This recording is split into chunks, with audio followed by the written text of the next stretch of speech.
Hello बच्चों, कैसे हाल चाल है बेटा। पढ़ाई सब मस्त अंदाज में चल रही होगी बच्चों। तो बेटा प्रोबेबिलिटी थ्योरी के अगले वीडियो में आप फिर से आ गए हैं और मैं फिर से आ गया हूँ। तो बच्चों देखो, इसकी एक अलग प्लेलिस्ट है, मैं बार बार बताता हूँ जिससे बच्चे स्टार्टिंग से जा करके पढ़ें। और बेसिक प्रोबेबिलिटी मैंने अलग से पढ़ाया हुआ है, उसका भी अलग प्लेलिस्ट दिया गया है, उसको जाकर डिटेल से पढ़ लीजिए, है ना। परमुटेशन कॉम्बिनेशन भी मैंने पढ़ाया है, उसको भी ज़रूरत हो तो जा करके आप पढ़ सकते हैं। हालांकि जिसकी भी ज़रूरत पड़ती है, जिस कॉन्सेप्ट की, मैं साथ साथ बताता हूँ, तो टेंशन नहीं पालना, सब कुछ है, मस्त होकर पढ़िए। और बहुत से वीडियो बेटा अलग अलग टॉपिक के मैं यहाँ पर अपलोड कर रहा हूँ, टॉपिक के नाम से आप सर्च कर सकते हैं या मेरे चैनल की प्लेलिस्ट पे जाकर भी आप सर्च कर सकते हैं। देखो बच्चों, आज हम लोग यहाँ पर कुछ क्वेश्चंस करेंगे। क्वेश्चन मैंने यहाँ पर लिख के रखे हुए हैं बोर्ड पर अपने, जिससे क्वेश्चन लिखने में टाइम खराब ना हो। चलिए बच्चों, पहला क्वेश्चन देखो यहाँ पर करते हैं। देखो क्या है, इन कंटिन्यूअस रैंडम वेरिएबल, है ना। CONT का मतलब कंटिन्यूअस, RAN का मतलब रैंडम, VAR का मतलब variable. Continuous random variable short लिखने का तरीका है, कई लोग CRV भी लिख देते हैं इसको, CRV कंटिन्यूअस रैंडम वेरिएबल, समझना ध्यान से, ठीक है। तो पीडीएफ का मतलब आप जानते हो, प्रोबेबिलिटी डेंसिटी फंक्शन, है ना। जिस फंक्शन को इंटीग्रेट करके अपनी प्रोबेबिलिटी निकलती है ना, किसमें, कंटिन्यूअस रैंडम वेरिएबल में, उसको हम लोग पीडीएफ कहते हैं। ये डिटेल से मैंने समझाया था, पुराने वीडियोस में जाकर पढ़िए। देखो पीडीएफ गिवन है, क्या गिवन है, fx equal to 3x² x07। मतलब देखो हमें यहाँ पर ये रैंडम वेरिएबल जो दिया गया है, ये 0 और 1 के बीच में दिया गया है। देखो ध्यान देना, जैसे ये जो रैंडम वेरिएबल दिया गया है 0 1 के बीच में दिया गया, किसी किसी कभी कभी ये लोग क्या करते हैं, ऐसे लिखते हैं, कहते हैं रैंडम वेरिएबल 3x² और x फ्रॉम 0 to 1, और कहते हैं 0 अदरवाइज। तो ध्यान देना, ये दोनों चीजें, ये दोनों ही क्वेश्चन लगभग सेम है। क्योंकि जैसे क्या होता है, जैसे कि मान लीजिए 0 से 1 में हमारा फंक्शन ये है x², तो x² अगर आप कुछ ऐसे जाएगा 0 से 1 के बीच में। ये सब ग्राफ आप बनाना सीख लो, मैंने बताया था पहले भी, ठीक है। मेरी एक प्लेलिस्ट है PGT maths, complete PGT maths के नाम से एक प्लेलिस्ट है। उसमें स्टार्टिंग में मैंने ये क्वालिटी की पढ़ाया है, ग्राफ समझाया अच्छे से। अदरवाइज फंक्शन टॉपिक में मेरे जाओगे एचडी मैथमेटिक्स में, तो फंक्शन टॉपिक में भी ये सब ग्राफ मैंने डिटेल से पढ़ाए हुए हैं, सीख लो, सब कुछ है बेटा मेरे चैनल पर। बस सीखने का आपके अंदर थोड़ा डिटर्मिनेशन होना चाहिए और आप सीख सकते हैं, आपके अंदर है। तो 0 से 1 के बीच में ये फंक्शन है x²। अच्छा, अदरवाइज का मतलब x की वैल्यू बाकी के लिए 0 है। मतलब ऐसे अगर आप 1 से जाओगे तो फंक्शन की वैल्यू 0 है, 0 के पीछे जाओगे तो फंक्शन की वैल्यू 0 है। तो जहां पर फंक्शन की वैल्यू 0 है, वो सारी प्रोबेबिलिटी 0 हो गई, वो हमारे लिए बेकार है ना।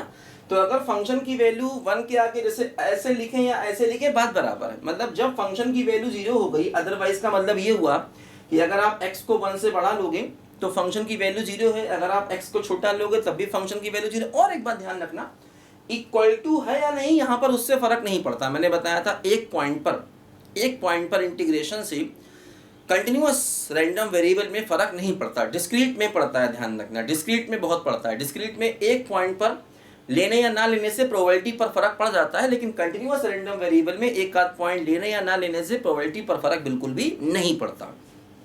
ये बात समझना ध्यान से।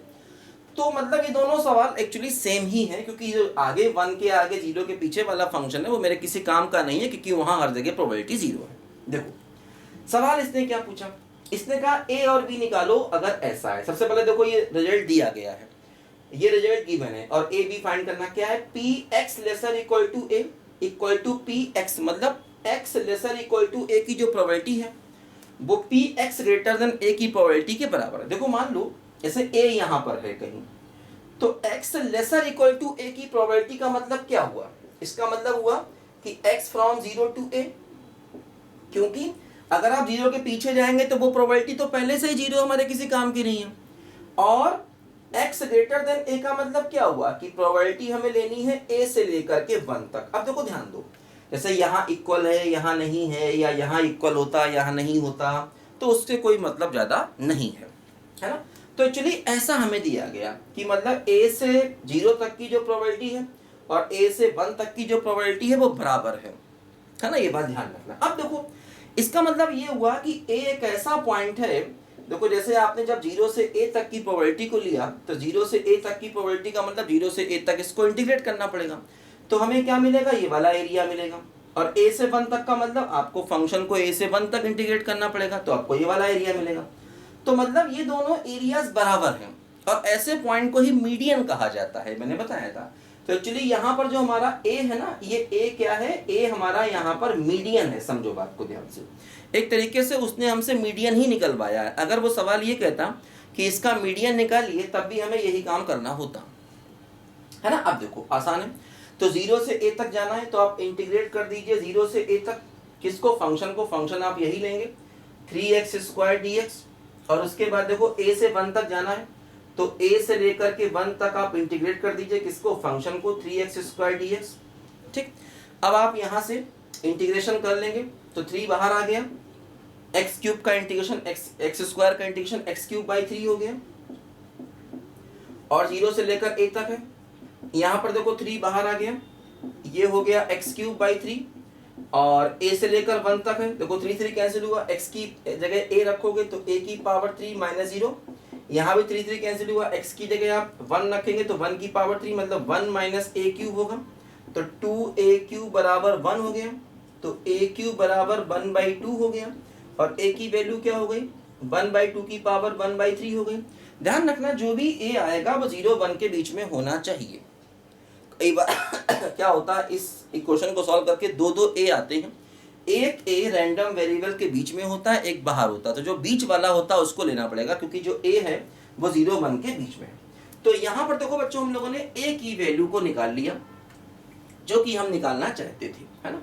तो a हो गया 1/2 की पावर 1/3। अब हम b की वैल्यू को भी यहाँ पर आसानी से निकाल लेंगे। लिखो जरा ध्यान से,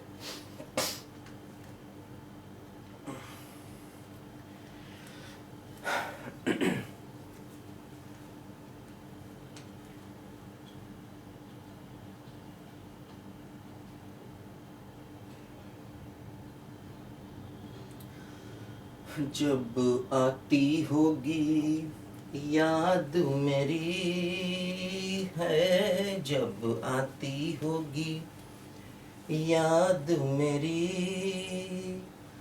तेरा दिल तो मचलता होगा। देखो बच्चों, अब हमें इस रिलेशन से b मिलेगा। देखो क्या दिया गया, दिया गया है probability x greater than b बराबर 0.05। x ग्रेटर देन b का मतलब क्या हुआ कि x जाएगा b से लेकर के 1 तक, मतलब यही हुआ, है ना। ये लिखें या ये लिखें बात बराबर है, क्योंकि अगर x 1 के आगे जाएगा तो फायदा नहीं, वो सारी प्रोबेबिलिटी तो वैसे भी 0 है। अगर फंक्शन को मैं दूसरी तरह से लिखूं तब, समझो ध्यान से।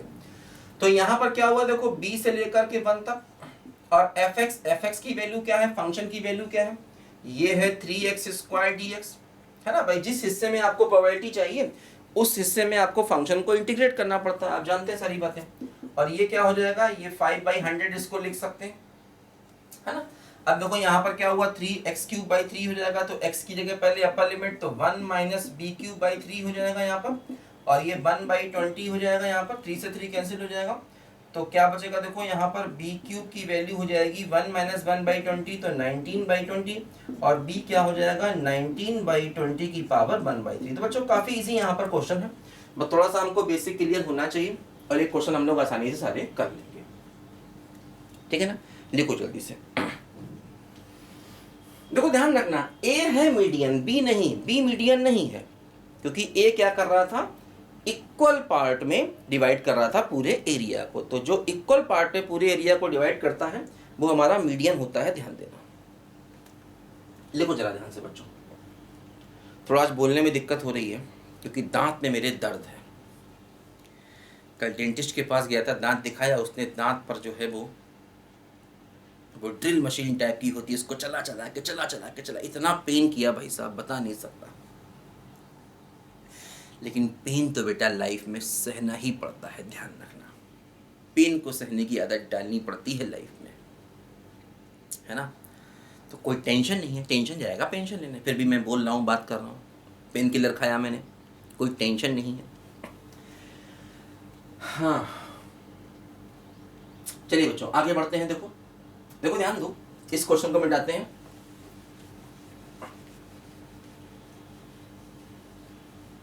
ओ मेरी महबूबा महबूबा महबूबा, तुझे जाना है तो जा, तेरी मर्जी मेरा क्या।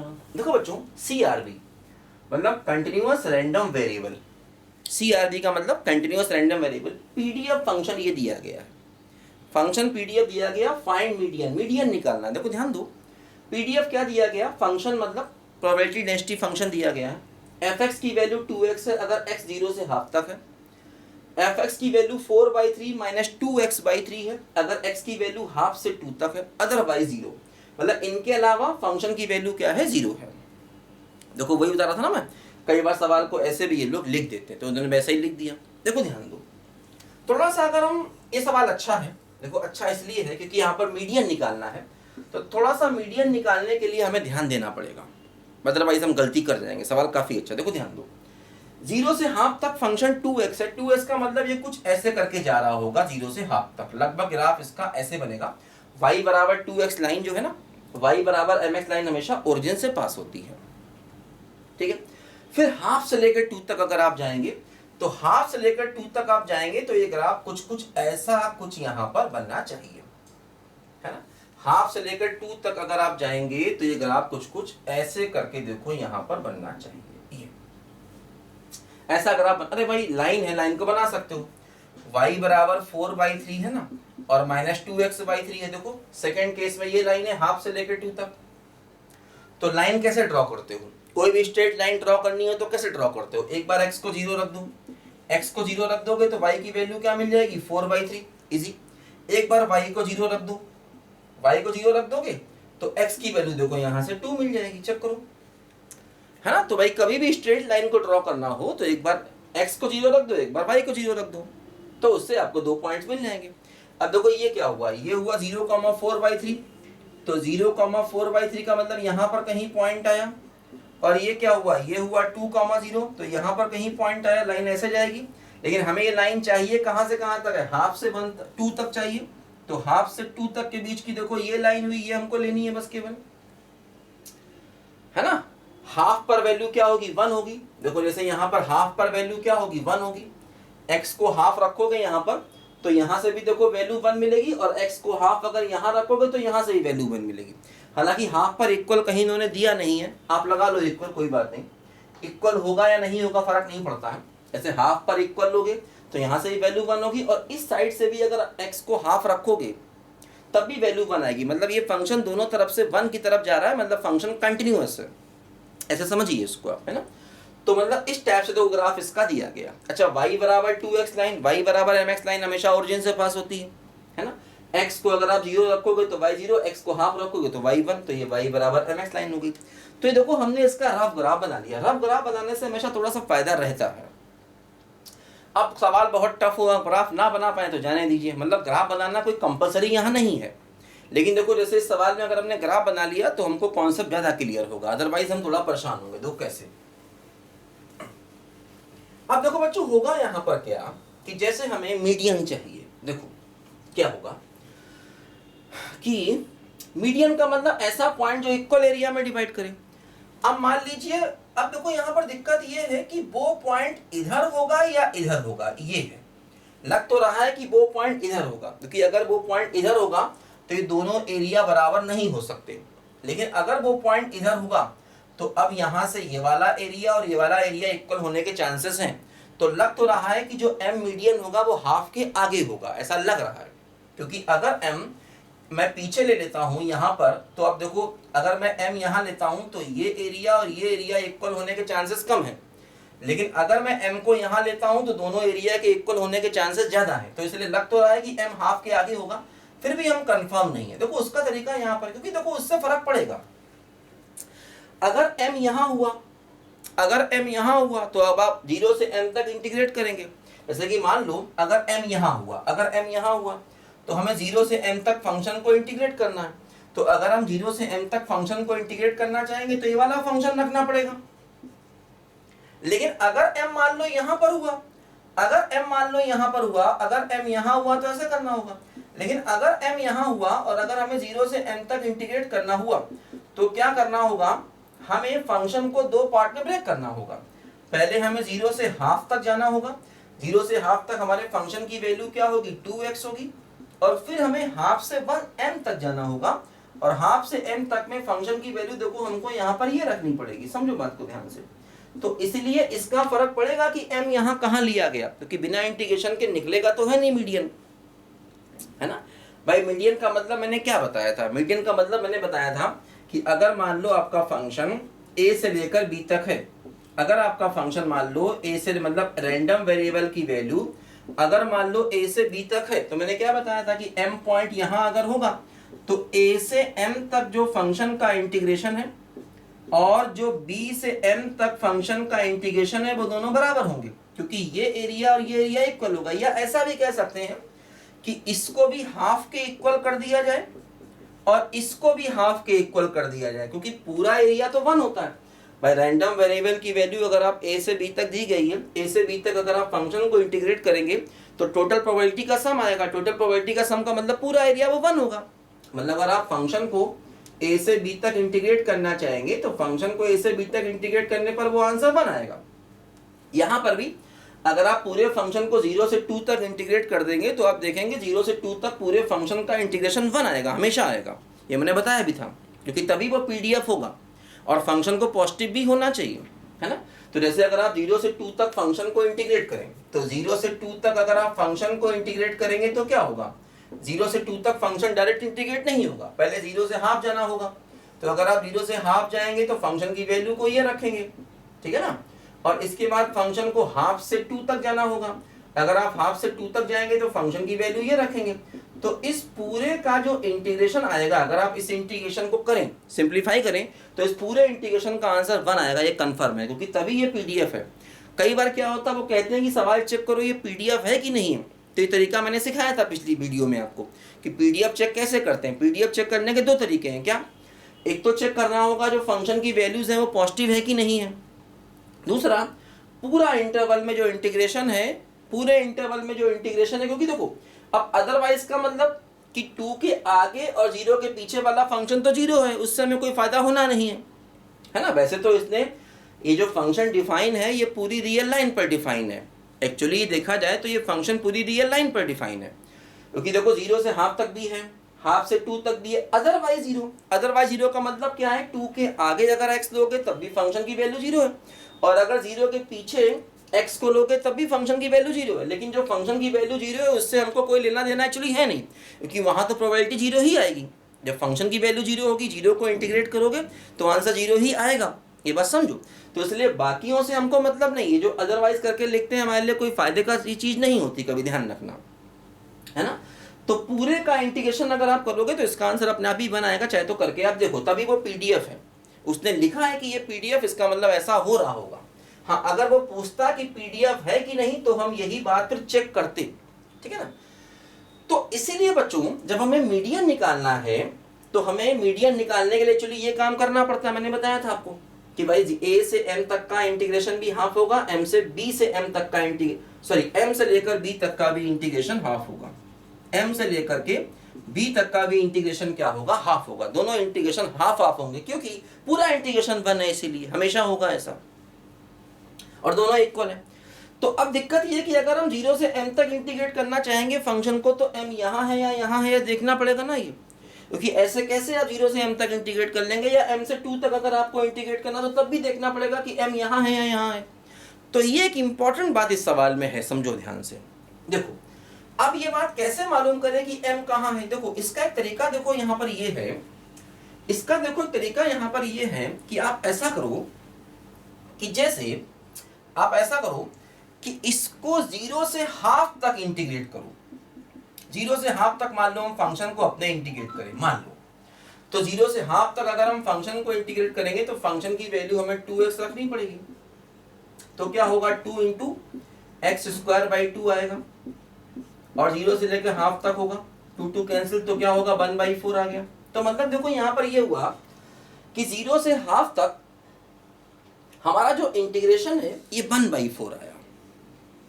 इसका मतलब ये जो एरिया है ये 1/4 है, 0 से हाफ तक का एरिया जो है ये 1/4 एरिया है, पूरा एरिया 1 है और ये 1/4 है। तो इसका मतलब ये कंफर्म है कि अगर ये एरिया 1/4 है, इसका मतलब m इसके आगे होगा, क्योंकि ये एरिया छोटा है। हाँ, अगर ये एरिया हाफ से ज्यादा आता तो हम समझ जाते कि यार m इसके कहीं पीछे होगा, है ना, बात समझे ना।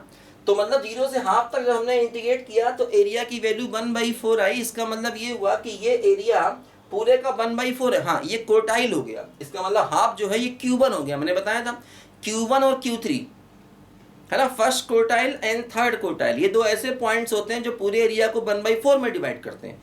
तो चलिए हाफ इसका Q1 हो गया, ये तरीका मैंने सिखाया था आपको पहले भी।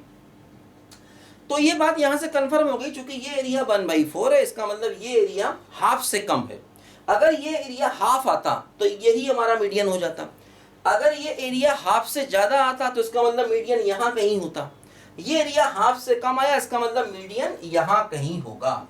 इसका मतलब हम समझ गए कि हमारा m यहाँ कहीं होगा। यहां से ये बात मालूम चल गई।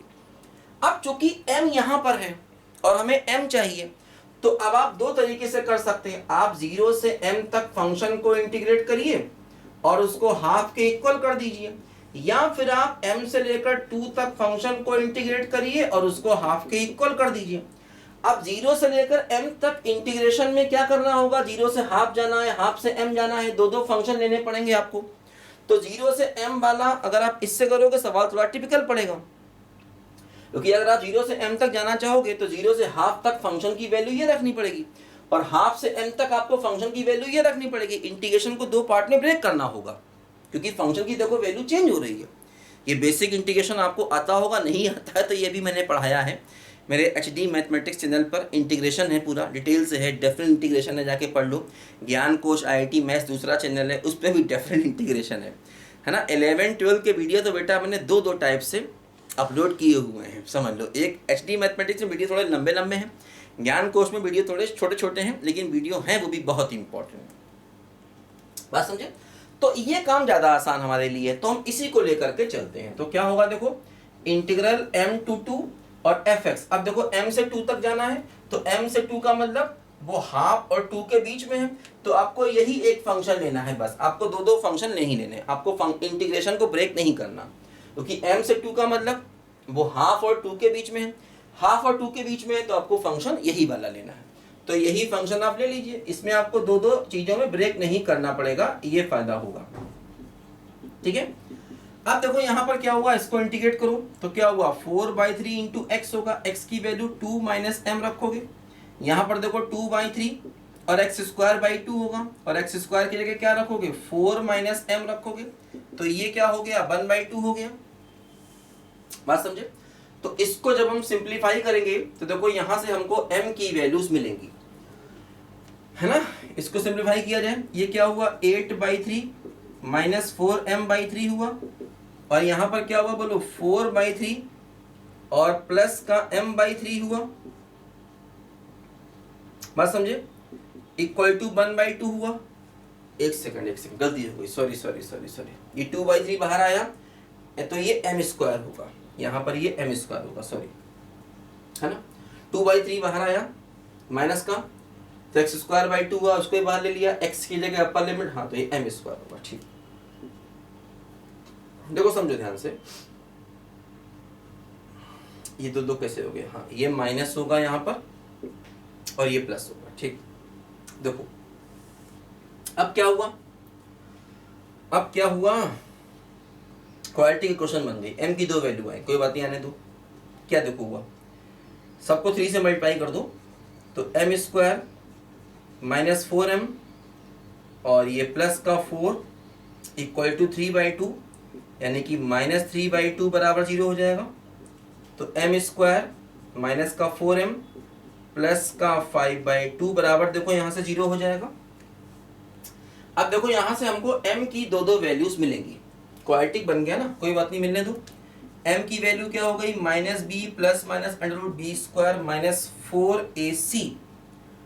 4ac का मतलब 10/2 ये होगा ना। m की वैल्यू निकाली क्वाड्रेटिक की हेल्प से हमने, -b plus minus √b² minus 4ac। तो क्या हुआ, ये m बराबर क्या होगा, देखो 4 प्लस माइनस √6/2, तो ये हो जाएगा 2 प्लस माइनस, है ना, √6/2, ऐसे करके देखो यहाँ पर ये आएगा, है ना। n की देखो ये वैल्यू यहाँ पर आएगी। √6/2 को हम लोग इसको √3√2 लिखे हैं तो 2 कट जाएगा, तो 2 + -√3/2 देखो ये आ जाएगा। अब समझो, अब देखो यहाँ से m की दो वैल्यू है, एक वैल्यू है क्या 2 + √3/2 और एक वैल्यू है क्या 2 - √3/2। तो ये वैल्यू नहीं लेंगे क्योंकि देखो ये 2 से बड़ी निकल रही है भाई, 2 से आगे थोड़ी मीडियन होगा, 2 के पीछे ही होगा। तो ये वैल्यू हमें चाहिए जो कि हमारी 2 के पीछे है। तो हमारे मीडियन का आंसर क्या आ गया, 2 - √3/2 आ गया। समझो यहाँ पर ध्यान से बच्चों, ठीक है। तो ये हमारे बच्चों मीडियन का फाइनल आंसर देखो यहाँ पर आ गया, ठीक बात है। तो अच्छा क्वेश्चन है काफी बच्चे, ये क्वेश्चन बहुत जरूरी है बेटा, ऐसे क्वेश्चन हमें नहीं करने आएंगे तो फिर हम नहीं कर पाएंगे, ठीक है ना। अच्छा क्वेश्चन है काफी। चलिए आगे बढ़ते हैं। देखो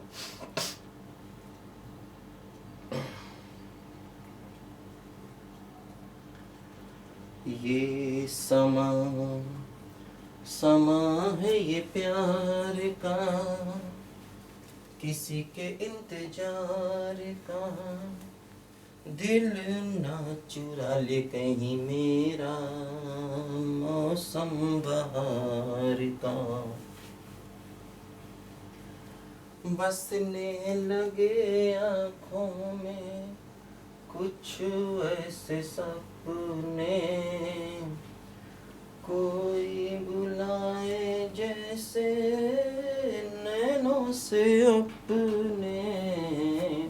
देखो बच्चों, ये हमें पीडीएफ दिया गया है, फंक्शन दिया गया, दिख रहा होगा आपको। 6 ब्रैकेट में 2 - x ब्रैकेट में x - 1, x दिया है 1 और 2 के बीच में। तो कह रहे हैं geometric mean is given by this, prove करना है, प्रूव करो कि ज्योमेट्रिक मीन की वैल्यू ये होगी।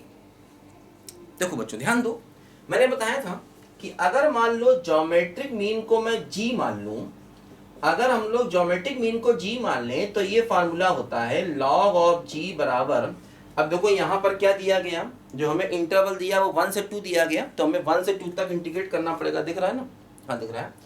तो 1 से 2 हमको इंटीग्रेट करना पड़ेगा और log x और fx हमें रखना पड़ेगा dx। ये बात ध्यान दीजिए, ये फार्मूला होता है ज्योमेट्रिक मीन को निकालने का, ये मैंने समझाया था, ठीक है। ये सब फार्मूले हमारे बहुत काम के हैं, हमको बेटा मालूम होने चाहिए, मैं समझे। देखो अब यहाँ पर आप फंक्शन की वैल्यू को रख दीजिए, तो क्या हुआ, log g integration 1 to 2 excuse me, क्या रे, देखो ध्यान दो, ये क्या हो जाएगा 6 2 - x और x - 1 और dx।